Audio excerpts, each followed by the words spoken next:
Assalamualaikum warahmatullahi wabarakatuh. Saudara sekalian, hari ini saya melakukan rapat koordinasi percepatan pembangunan MPP dan berbasis digital, ya, berbasis SPBE.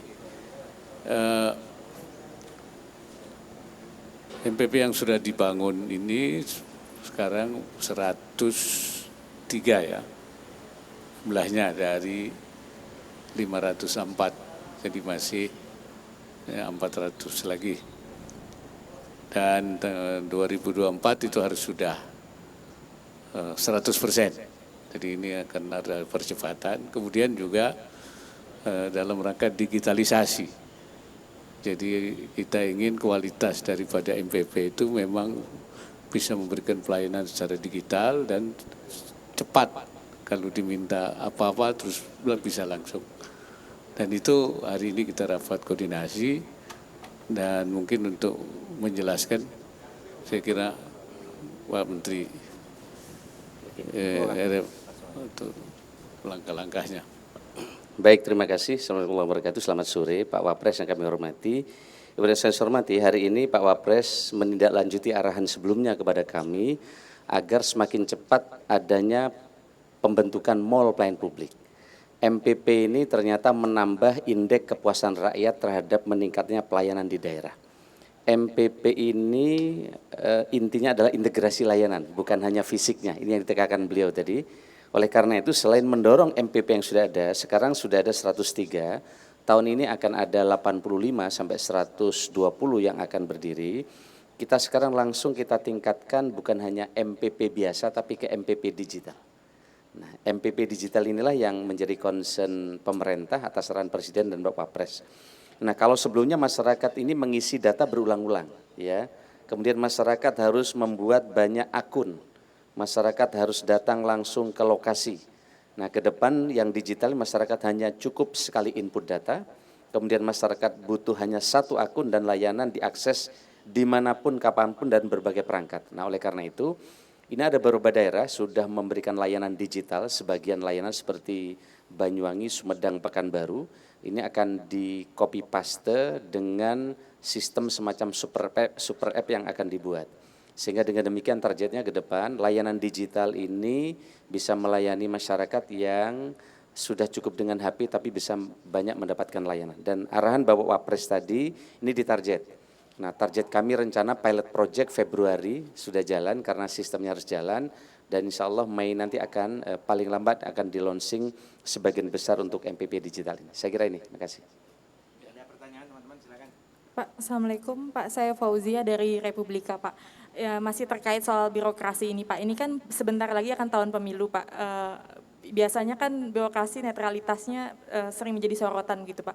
Nah, bagaimana sih Pak memastikan ASN ini netral di pemilu 2024? Sedangkan kemarin kebijakan KPU dan pemerintah membolehkan ASN menjadi badan ad hoc pemilu gitu Pak. Nah, bagaimana tanggapan dari Pak Wapres? Ya kalau saya kira netralitas sudah ada aturannya. ASN itu harus netral, itu sudah tidak bisa ditawar lagi kalau itu kan. Nah, keterlibatan ASN itu memang untuk daerah-daerah yang memang sulit untuk merekrut masyarakat sipil. Dan ketika itu ada kesulitan, maka ASN ini menjadi semacam petugas ad hoc.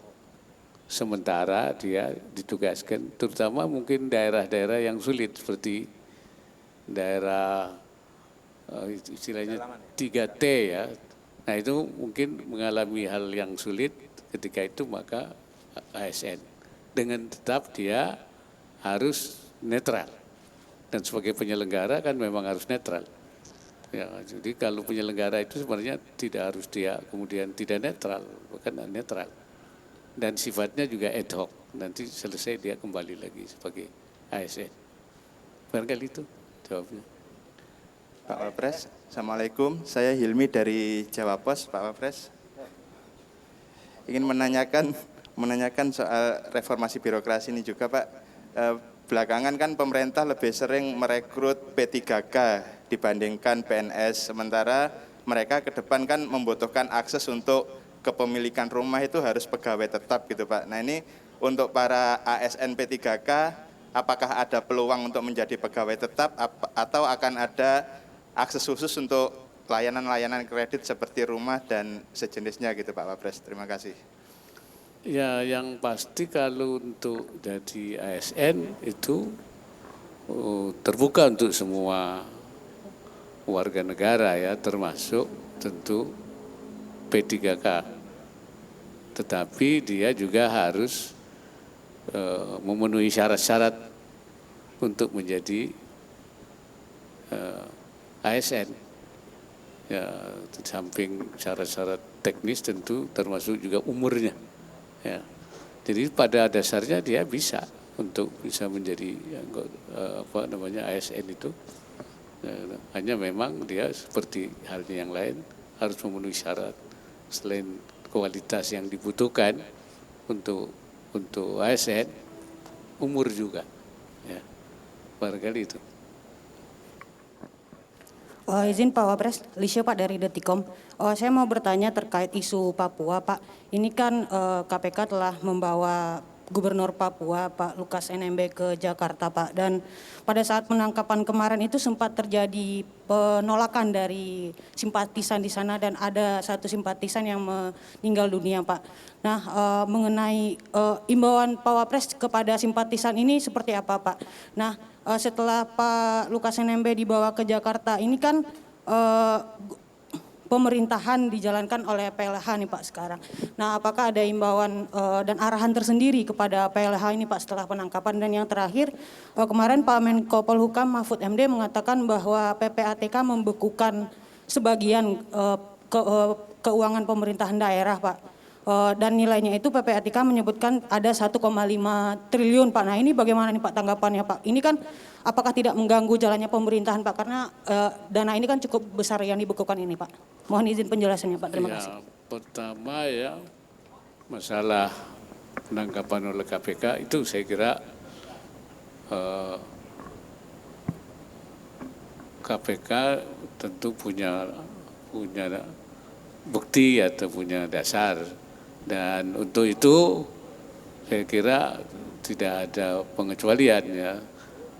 Gubernur yang lain juga bisa. Jadi kalaupun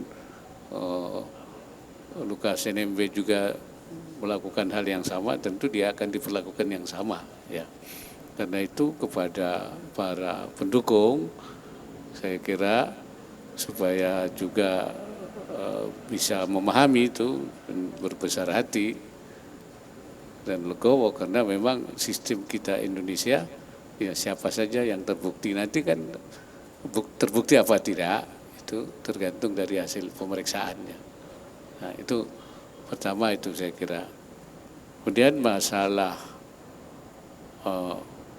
pelaksanaan pemerintah di daerah saya kira sudah seperti biasa. Tentu ada pelaksana harian yang bisa ditunjuk. Sekarang sudah saya kira waktunya cuma sisa 7 bulan kalau tidak salah itu. Saya kira PLH dan sudah lama beliau menjadi sekda dan sebenarnya pelaksanaannya beliau juga sudah melakukan fungsi-fungsi PLH sebelum beliau ditangkap pun karena banyak beliau kena sakit ya. Jadi saya kira tidak ada masalah. Dan masalah pembangunan itu kan sudah dibagi ya. Daerah otonomi ini kan sudah itu saya kira tidak ada masalah. Nanti akan ada cara-cara yang penyelesaiannya. Terkait pembekuan dana daerah Pak. Oh pembekuan. Ya pembekuan daerah itu kan sementara dan tidak kan sudah kita bagi menjadi 4, 6 daerah. Jadi saya kira tidak mengganggu yang lain dan ini tentu akan ada solusi-solusi yang kita laksanakan nanti untuk sementara dana itu tertahan. Ya. Pak Wapres dari Emir Pak, Media Indonesia. Ya soal Papua lagi Pak terkait posisi Bapak sebagai Badan Pengarah Papua. ini kan udah dalam seminggu ini Pak ya, yang saya tahu dari minggu lalu tuh ada penembakan di Yahukimo, di awal pekan ini di Pegunungan Bintang, kemarin juga di Pegunungan Bintang, pembakaran kantor dinas Dukcapil, terus pembakaran sekolah juga di Oksibil di Pegunungan Bintang. Nah, ya ini harapan kita sebagai warga negara. Terus gimana Pak, ya Bapak sebagai Ketua Badan Pengarah, ya supaya kekerasan ini berakhir aja Pak. Kan selama ini bilang katanya pakai kesejahteraan, terus penegakan hukum. Bahkan kemarin TNI bilang kita mau melakukan menangkap KKB, apa yang ditangkap, sementara mereka juga tinggal di hutan. Tapi arahan Bapak soal kekerasan Papua ini gimana Pak? Supaya nggak, ya minimal berkurang lah. Itu aja Pak. Iya, kalau fokus kita memang kesejahteraan, tetapi juga keamanan. Nah, masalah keamanan yang belum kondusif di daerah, terutama di daerah pegunungan ini kita minta supaya ada langkah-langkah lebih tegas untuk pertama melindungi masyarakat dari gangguan KKB, kelompok bersenjata, dan juga mengawal dengan lebih ketat lagi dan ya tentu menangkap mereka yang kalau mereka melakukan gangguan atau pengerusakan atau pembakaran.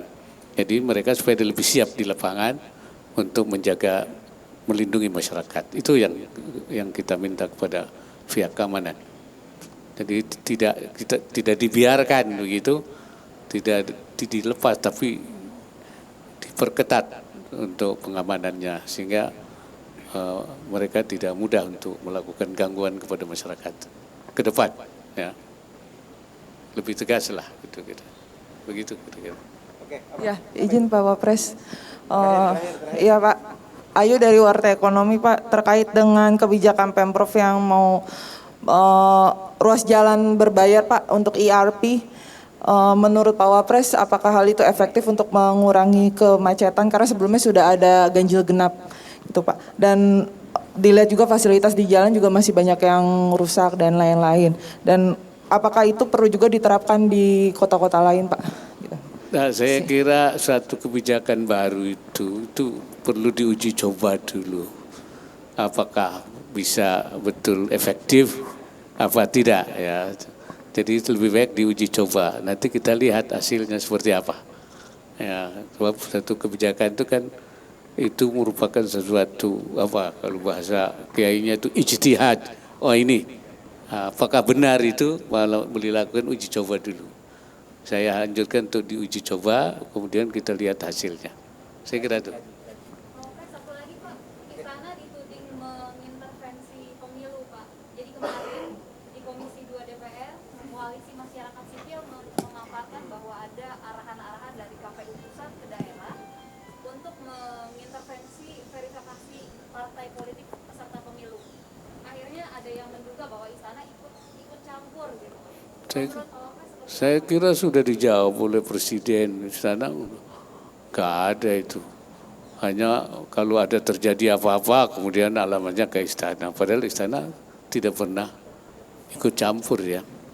Itu ya, Presiden sudah menegaskan tuh nggak ada intervensi Istana. Itu kewenangan KPU. Itu penuh kalau soal pemilu itu kan. Sudah ada lembaganya.